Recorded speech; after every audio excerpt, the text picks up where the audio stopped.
So this very short video is about the lifecycle functions that get called when you mount and unmount a component. And the easiest and fastest way to get a handle on this is to look at the demo program. So this is the really simple little app that I built to explore the lifecycle functions that get called when you do mount and unmount. Let me just show you what it does. I click Mount button and some text appears from the CL banner React module. Unmount, it goes away. Mount, it comes back.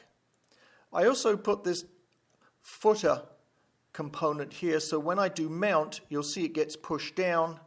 Unmount, it pops back up to fill the space that was previously occupied by CL banner text. So let's bring up the console, clear it. So let me click Mount and have a look which lifecycle functions get called. There they are, the constructor function in the CL banner React module. Component will mount. Render, the important one, give me back a whole bunch of HTML you want me to render, and then the component did mount. And then my own personal thing, I like to put in this waiting line so I know now that React is waiting for me to do something with a timestamp, so I know which part of the screen to look at. I can compare it with the bottom right corner of my screen. Let's do unmount. That's it. It's gone.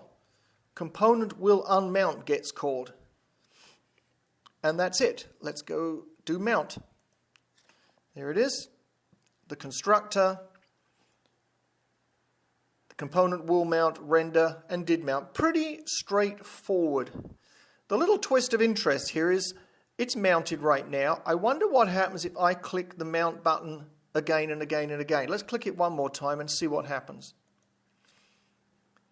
What do I get? It's as if I'm doing an update. There's effectively a state change, as it were. I get should component update, yes or no.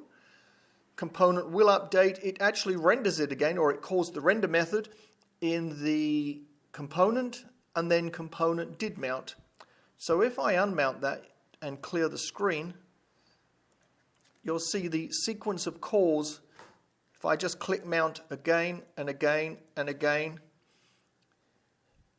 you'll see that even though it's already there, it's effectively as if the component is being updated, which I guess it is because I'm clicking the button, and the same sequence of lifecycle functions get called over and over and over. Should component update, component will, the render, and finally component update, and I'm sitting and waiting for you humans to do something.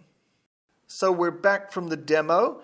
This is the lifecycle picture you've probably seen before if you watched the lifecycle video. Over on the right hand side where it says end is the functions, the lifecycle function that gets called when you unmount. Component will unmount.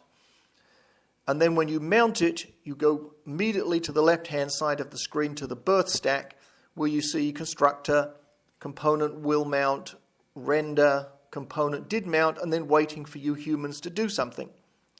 And as we saw, if you click the mount button over and over and over and over again, it's kind of like a state change.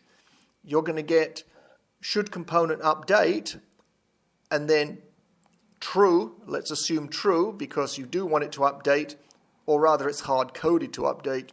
You're going to go through the component will update, render, component did update. I'm not sure why you do that unless it was an error. It's already there, and I'm going to mount it again. I haven't thought through why I would want to mount the same component over and over again. Let's have a look at code. When we click the mount button, I do React DOM.render, the name of the React component, CL banner, and where do you want to mount it, the what and the where, the mount spot. That's exactly what we've been seeing in all previous React examples that you've been watching on these videos. What's new is this unmount. React DOM unmount component at node, and all you do is identify the node, And here is the mount point, or the mount spot rather, the ID, I've called it mount spot. And it will simply go to whatever div that you identified, in this case mount spot, and rip out everything that's in there. Thank you for watching. Check the description box below to see where you can download all the examples from these lessons and run them on your own machine.